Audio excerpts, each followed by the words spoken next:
BJP. പ്രതിനിധികളോട് എന്റെ കൗതുകകരമായ ഒരു ചോദ്യം, ഈ ക്ഷേത്രത്തിന്റെ നിർമ്മാണം സാങ്കല്പികമായ ചോദ്യമാണ്, ഹൈപ്പോത്തറ്റിക്കലായ ചോദ്യമാണ്.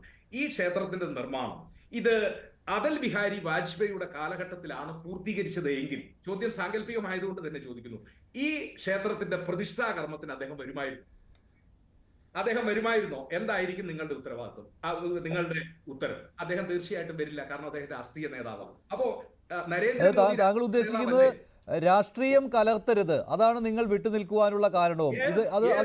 അതിനെ സാധൂകരിക്കുന്ന രീതിയിലാണ് താങ്കൾ ഈ പറഞ്ഞത്. ഒരു കാര്യം കൂടി, ഇന്ന് ശശി തരൂർ പങ്കുവച്ചിരിക്കുന്ന ചിത്രം കൂടി താങ്കൾ ശ്രദ്ധിച്ചു കാണുമല്ലോ, ഇല്ലേ? ഇന്ന് രാമക്ഷേത്രത്തിൽ, അയോധ്യയിലെ രാമക്ഷേത്രത്തിൽ പ്രതിഷ്ഠിച്ച രാമവിഗ്രഹം, ആ വിഗ്രഹത്തിന്റെ ഫോട്ടോയാണ് അദ്ദേഹം പങ്കുവച്ചിരിക്കുന്നത്. അപ്പോൾ അദ്ദേഹവും അത് അംഗീകരിച്ചിരിക്കുന്നു, രാംലല്ലയുടെ വിഗ്രഹം. അപ്പോൾ ഇത് എന്താണ്, നിങ്ങൾക്ക് ആശയക്കുഴപ്പമാണോ ഇക്കാര്യത്തിൽ? പ്രധാനമന്ത്രി അവിടെ നേതൃത്വം നൽകിയ ഒരു പ്രതിഷ്ഠ, അതിനെ ഇപ്പോൾ നിങ്ങൾ അനുകൂലിക്കേണ്ടി വരികയാണ്. അതാണല്ലോ അദ്ദേഹത്തിന്റെ ആ ഫോട്ടോ പങ്കുവയ്ക്കലിലൂടെ വ്യക്തമാകുന്നത്, അതും ഉടൻ തന്നെ. അല്ല, ഞങ്ങളുടെ വിയോജിപ്പ് ഇതിനകത്ത് എന്താണ്? ക്ഷേത്രത്തിന്റെ പ്രതിഷ്ഠ നടത്താൻ, ആ പ്രതിഷ്ഠയ്ക്ക് നടത്തുവാൻ യോഗ്യരായ ആളുകൾ, അല്ലെങ്കിൽ അതിൽ എന്താ പറയുക, താന്ത്രിക വിദ്യ പഠിച്ച ആളുകൾ, അല്ലെങ്കിൽ ആ രീതിയിൽ അതിൽ പ്രാഗൽഭ്യമുള്ള ആളുകൾ, പ്രാവീണ്യമുള്ള ആളുകൾ, അവർ നടത്തട്ടെ. അതല്ലാതെ 11 ദിവസക്കാലം ഞാൻ വ്രതമെടുത്തു, ഞാൻ കരിക്കും വെള്ളമാണ് 11 ദിവസം കഴിച്ചത്, ഞാൻ വടക്കേ ഇന്ത്യയിൽ നിന്ന് തെക്കേ ഇന്ത്യ വരെ തൃപ്രയാറിലും ഗുരുവായൂരിലും ശ്രീരംഗനാഥപുരത്തും ഒക്കെ ക്ഷേത്രങ്ങളിൽ ദർശനം നടത്തി എന്നുള്ളത് എനിക്കൊരു ക്ഷേത്ര പ്രതിഷ്ഠ നടത്താനുള്ള യോഗ്യതയാകുന്നുവെങ്കിൽ അത് യോഗ്യതയല്ല എന്നുള്ളതാണ് ഞങ്ങൾ പറഞ്ഞത്. ഞാൻ താങ്കൾ ആദ്യം ചോദിച്ച ചോദ്യത്തിന്റെ മറുപടി ശ്രീ ടി ജി മോഹൻദാസ്, അതൊരു ഹൈപ്പോത്തറ്റിക്കൽ ക്വസ്റ്റ്യൻ ആയിരുന്നു. പക്ഷെ അദ്ദേഹം അത് ചോദിച്ച സ്ഥിതിക്ക്, വാജ്പേയി പ്രധാനമന്ത്രിയായിരുന്ന സമയത്താണ് രാമക്ഷേത്ര നിർമ്മാണം നടന്നിരുന്നത് എങ്കിൽ, അപ്പോഴാണ് പ്രതിഷ്ഠ നടന്നിരുന്നുവെങ്കിൽ അദ്ദേഹം പങ്കെടുക്കുമായിരുന്നില്ല. അദ്ദേഹം ഇതിന്റെ പ്രതിഷ്ഠ നടത്തുമായിരുന്നോ എന്നാണ് എന്റെ ചോദ്യം. അതെ, അദ്ദേഹം പ്രതിഷ്ഠ നടത്തുമായിരുന്നോ എന്നാണ് അദ്ദേഹത്തിന്റെ ചോദ്യം. പക്ഷേ പ്രതിഷ്ഠ നടത്തിയത് പ്രധാനമന്ത്രി നരേന്ദ്രമോദി അല്ല കേട്ടോ. അങ്ങനെ അതിന്റെ ഒരു സാങ്കേതികമായ കാര്യം പറയുകയാണെങ്കിൽ, ഞാൻ പറഞ്ഞത് ശ്രീകോവിലിനുള്ളിൽ സാന്നിധ്യമാകാൻ. ശരി, ശ്രീ ടി ജി മോഹൻദാസ്.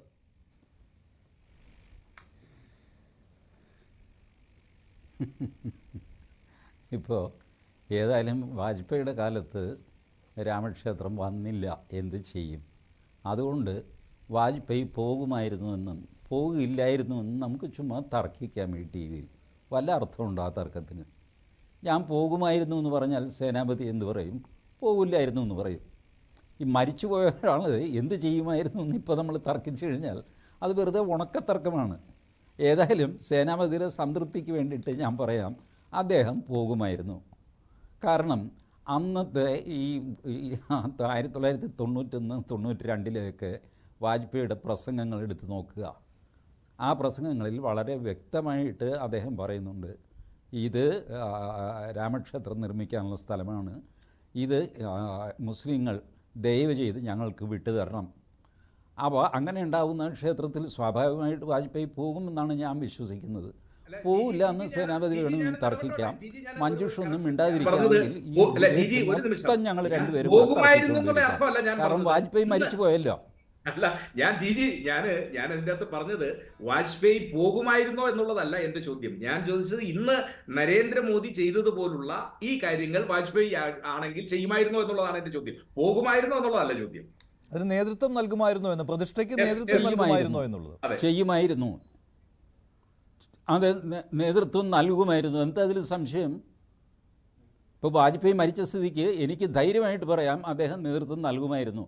മാത്രമല്ല, മറ്റെല്ലാവരെയും ശ്രീകോവിലിൽ നിന്ന് പുറത്താക്കിയിട്ട് അങ്ങേര് ഒറ്റയ്ക്ക് പ്രാണപ്രതിഷ്ഠ നടത്തിയേനെ. ഇതും കൂടെ ഞാൻ പറയാം. പക്ഷേ ഈ പറയുന്നതിന് വല്ല അർത്ഥമുണ്ടോ? ആൾ മരിച്ചു പോയില്ലേ? പിന്നെ സേനാപതി വേണം ഇതിങ്ങനെ മരിച്ചു പോയ ഒരാൾ ഇന്നത് ചെയ്യുമായിരുന്നു എന്നൊക്കെ ചോദിക്കുന്നത് എന്തർത്ഥം?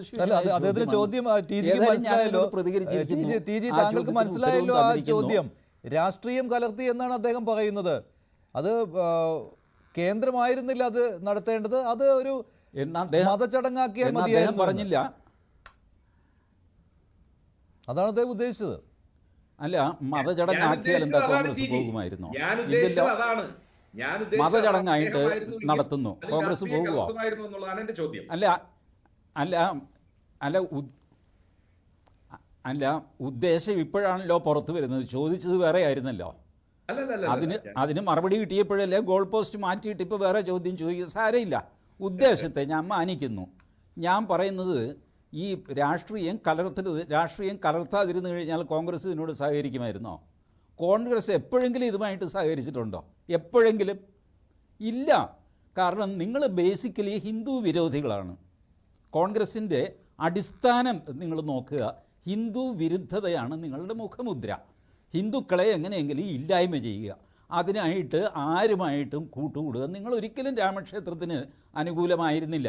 നിങ്ങൾക്ക് വേണമെങ്കിൽ 1949 അർദ്ധരാത്രിയിൽ ആ വിഗ്രഹം വെച്ച ദിവസം പണ്ഡിറ്റ് ജവഹർലാൽ നെഹ്റു ആയിരുന്നല്ലോ. ഇപ്പുറത്ത് ഉത്തർപ്രദേശിൽ പണ്ഡിറ്റ് ഗോവിന്ദ വല്ലഭ് പന്തായിരുന്നു. രണ്ടുപേരും കോൺഗ്രസ് ആയിരുന്നു. പ്രത്യേകിച്ച് വടക്കേ ഇന്ത്യയിൽ ഉയരുന്ന ഏറ്റവും പ്രധാനപ്പെട്ട ആരോപണം കോൺഗ്രസിനെതിരെ മൃദു ഹിന്ദുത്വ സമീപനം സ്വീകരിക്കുന്നു എന്നുള്ളതാണ്. അപ്പോൾ ഈ ഹിന്ദു വിരുദ്ധതയുമായിട്ട് ചേർന്ന് പോകില്ലല്ലോ. അല്ല, അത് വടക്കേ ഇന്ത്യയിൽ അങ്ങനെയാണ് അവരുടെ പെരുമാറ്റം. ഈ പെരുമാറ്റം എല്ലാം ഒരേപോലെയാണോ?